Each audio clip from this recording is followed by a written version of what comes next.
Hi good morning. सीधा सौदा के आज के इस एडिशन में आप सबका स्वागत है। वेडनेसडे का दिन है और थोड़ी बहुत स्क्रीन साइंस ऑफ स्टेबिलिटी दिखा रही है। तेजी तो नहीं कहूंगा, साइंस ऑफ स्टेबिलिटी इसीलिए क्योंकि यूएस में कल मिला जुला सेशन था। हम जब 3:30 बजे क्लोज हो रहे थे वो 1% सारे फ्यूचर्स गिरे हुए थे।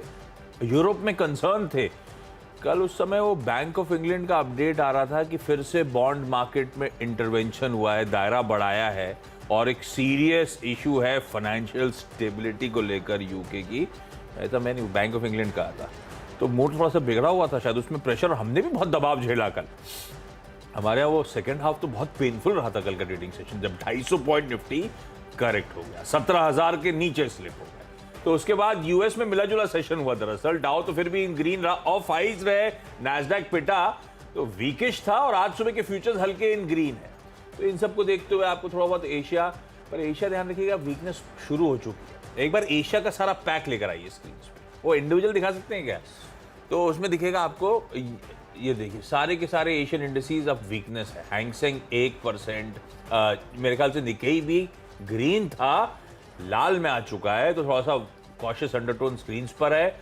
एसजीएक्स निफ्टी, अगर मैं निफ्टी के फ्यूचर्स का कल के क्लोज से देखूं तो वो थे 80 के आसपास क्लोज, है ना, 880 के आसपास का क्लोज। तो उसको एडजस्ट करूं तो मामला तो 980 का क्लोज था, तो फ्लैटी ओपनिंग होगी हमारे बाजारों की, इस तरह के इंडिकेशन आ रहे हैं। तो ऐसा कोई मूड सुधरा नहीं है, क्या मामला है? देखिए, मूड सुधरा भी नहीं है और मुझे सुधरने की संभावना लगती नहीं है। क्यों?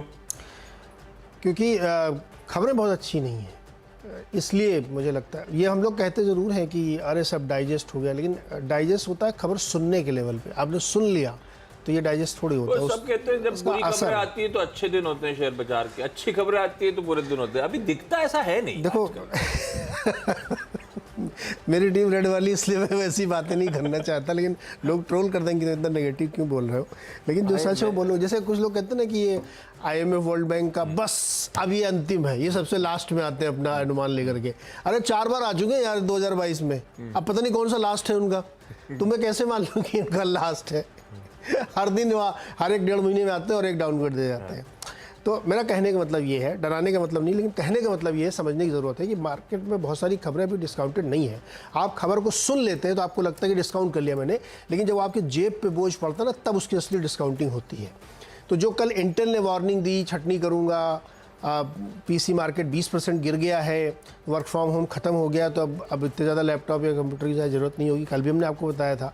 तो ये सब चीज़ें अब आपकी रियल लाइफ में फिजिकली अब आपको इम्पैक्ट कर रही हैं, तो वो उसकी वजह से दिक्कत है। फिर ब्रिटेन के जो सेंट्रल बैंक है उसने कह दिया कि भाई अब हमारा इंटरवेंशन ख़त्म होने वाला, अब बाज़ार अपने हिसाब से चलेगा जैसे चलेगा। तो पाउंड का कितना नीचे जाएगा, उसका क्या रिलेशन बनेगा डॉलर के साथ, कहना मुश्किल है। और आप ये हमेशा ध्यान रखिए, S&P की कंपनियों का 25% रेवेन्यू ब्रिटेन और यूरोप से आता है, तो इसलिए उनके ऊपर ये प्रभाव पड़ता है। तो अगर पाउंड बहुत कमज़ोर होगा तो उसका असर पड़ेगा। तो इसीलिए आप देखिए कि नैस्डैक कल सबसे ज़्यादा गिरा है। तो मेरे ख्याल में पिच रिपोर्ट बहुत अच्छी नहीं है। ट्रेडिंग बाउंस दिन के दौरान 10, 20, 50 पॉइंट ऊपर नीचे होता रहेगा, उसकी मैं नहीं कह सकता, लेकिन ट्रेंड लाइन ट्रेजेक्ट्री अच्छी नहीं है। नहीं, वो क्लियर भी है, वो एकदम क्लियर है। ट्रेंड, वो टेक्सचर तो क्लियर हो ही चुका है। कल मुझसे किसी ने ट्विटर में पूछा कि अब बस आईएमएफ ने कर दिया ये लास्ट, हमने कहा 4 बार कर चुका है वो, अभी किस बार लास्ट मालूम है? कितना साल में 6 बार मिलते हैं क्या लोग? पता नहीं, पहले तो 1 ही 2 बार मिलते, तो हर तीसरे महीने मिलने लगे हैं। ये इवॉल्विंग सिचुएशन नहीं, आईएमएफ की उसे इस समय एनुअल मीटिंग होती है जिसमें उन्होंने कर दिया, लेकिन इससे पहले सब लोग बार बार कर रहे हैं। सो ये एक कंसर्न है। बताइए टीम कैसी बनाई? चलिए भाई, शुरू के तो ग्रीन है, नीचे लाल करेंगे।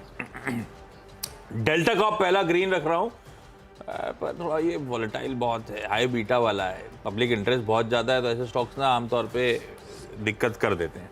दूसरी ज़्यादा इंपॉर्टेंट चीज़ ये वायदा के कर्व में है, ध्यान रखिएगा। कल भी वीकनेस थी, कल नंबर्स आने तो उससे पहले की वीकनेस देखिए आपकी स्क्रीन पे, क्या पोजीशंस अनवाइंड हो रही थी, तो थोड़ा सा वॉच आउट करेंगे। नंबर्स में कोई कंप्लेंट नहीं है, साल दर साल आय 75 से बढ़कर 270 करोड़ रुपए, एबिटा 19 करोड़ के घाटे से बढ़ के 100 करोड़ रुपए।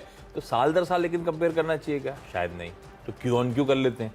Q-on-Q में भी कोई दिक्कत नहीं है, आय 8% बढ़ी, EBITDA 14% बढ़ा, मार्जिन 200 बेसिस पॉइंट्स का इंप्रूवमेंट दिखा रहे हैं, मुनाफा 20% बढ़ रहा है।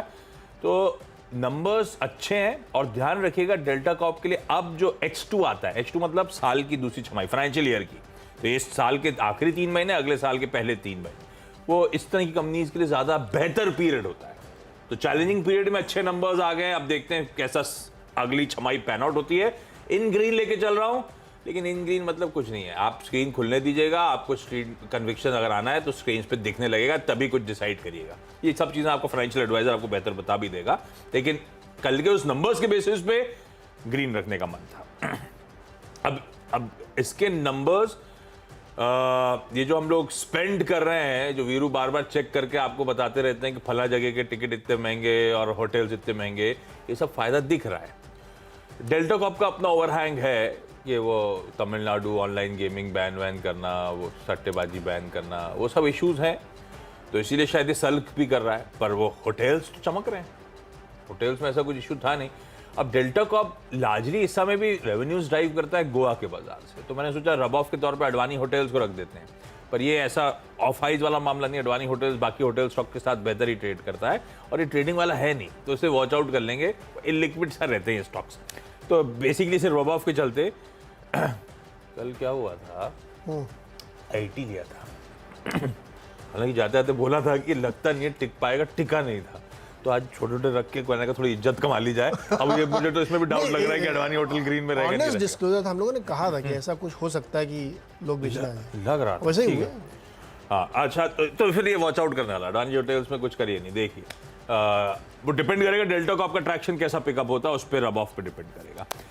IRFC को रख रहा हूं, अब ये इंटरेस्टिंग लेवल्स पे खड़ा हुआ था, खबर ऐसी कोई खास नहीं है, पर हर स्टॉक के पीछे एक पैक चाहिए था। बाजार बंद होने का डेवलपमेंट आया है कि इन्होंने करार करा, MOU करा है इंडिया इंफ्रास्ट्रक्चर फाइनेंस कंपनी के साथ। तो भाई इंफ्रा प्रोजेक्ट्स की, रेलवे इंफ्रा प्रोजेक्ट्स की फाइनेंसिंग के लिए वो कॉर्पोरेशन को स्ट्रेंथन करने की कोशिश हो रही है। IRFC छोटा टिकट साइज का काउंटर है, होपिंग सरकारी वगैरह, इन ग्रीन इस समय आज कामकाज करता हुआ नजर आया। 3 हो गए मेरे। अच्छा अभी 3 हो गए, ओके चलिए। मेरे देखिए बहुत ज़्यादा मुझे खबरें मिली नहीं सकी, सब मनोज जी ने ले ली थी, तो मैंने पुराने वाले रिपीट कर रहा मैं हूँ। शाम को ट्विटर फीड अपडेट करने बैठता ही हूँ, तब मैं दबा लेता हूँ। अरे मैं अड्डा करने के चक्कर में फिसल जाता हूँ। नहीं तो आप देश की सेवा कर रहे होते हैं तो मैं ट्विटर आईटी की सेवा कर लेता हूँ। हाँ तो ये मैं तब चलो फिर हमें सुबह आगे मेहनत करनी पड़ती है क्योंकि मेरे को कोई बचता नहीं है। जल्दी आऊँ, ये अंधेरे में लगे रहते हैं। ग्लोबल से मिलता है मुझे सेन, हाँ दुनिया भर की खबरें पढ़ो, फिर वहां से यहाँ की टीम जलवे बनाओ। उसी के हैं। जलवे उसी के आजकल। ये खबरें होने कुछ नहीं टिक पाती, काय का इन्फोसिस बाय बाय कर रहा, काय का टी से अच्छे नंबर ला रहा।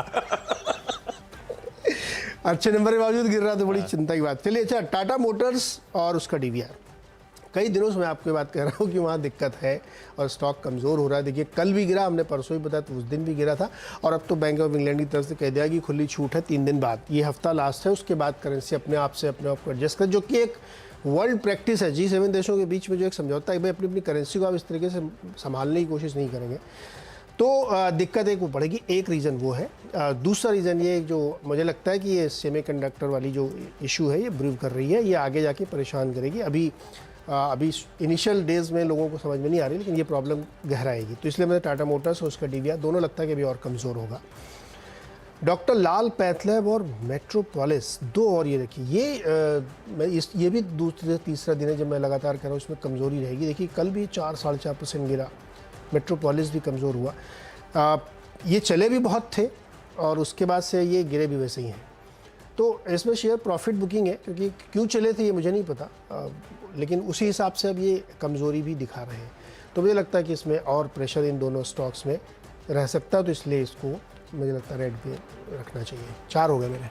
ओके, अगले स्टॉक्स में एक तो हनीवेल को रखा है। ये ट्रेडिंग वाला स्टॉक है नहीं, सीधे टिकट साइज देख लीजिएगा, वैसे समझ में आया ट्रेडिंग वाला मामला नहीं है। हनीवेल है बेहतरीन कंपनी, तो इसमें तो खैर ये तो आज तो खैर दिखाने का बहाना हो गया, लेकिन गिरावट आए, पढ़िए इस कंपनी के बारे में, नीचे के लेवल्स पे एक्यूमुलेट करने के मौके ढूंढिएगा। कल खैर इसके लिए अपडेट आया था हनीवेल के लिए, वो नैस्डैक में अपडेट, मतलब ये हनीवेल की पेरेंट जो नैस्डैक लिस्टेड है, तो हालांकि ये जो अपडेट है इंडिया सेंट्रिक है, यहाँ का जो इनका टेक्नोलॉजी सेंटर है, R&D सेंटर है, उसने डेवलप किया है। इन्होंने अनाउंस किया है एक नया innovative ethanol to jet fuel processing technology. इस पे मेरे ख्याल से प्राज इंडस्ट्रीज भी खैर काम कर रहा था। अब इनका जो प्रोडक्ट है, ये कह रहे हैं सारे कॉर्न बेस्ड हो, सेल्यूलोसिक हो, शुगर बेस्ड इथेनॉल हो, उसको एक सस्टेनेबल एविएशन फ्यूल में तब्दील करने की टेक्नोलॉजी। इंटरेस्टिंग, अच्छा स्टॉक, खबर के चलते ग्रीन रख के चल रहा है। गुजरात पीपावाव पोर्ट का स्टॉक दिखाइएगा डायरेक्टर साहब।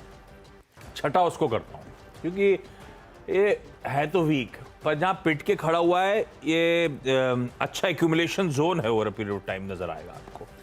कल इसका Q2 का अपडेट आया, तो Q2 अपडेट में Q ऑन Q तो वॉल्यूम्स फ्लैट है, साल दर साल 18-19% के आसपास का। वैसे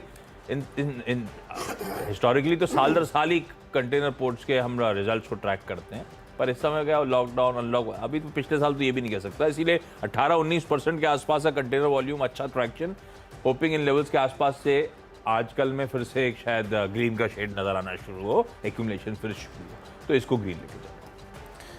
ओके, लास्ट के जो टू स्टॉक्स हैं, 5th एंड 6th, तो उसमें इसमें वही वाले कल वाले ही हैं। यूनाइटेड स्पिरिट्स, देखिए हमने कहा था आपसे कि ये कमज़ोर होगा, कल क्या बुरी तरह गिरा है, 42 रुपये नीचे आ गया, 5%।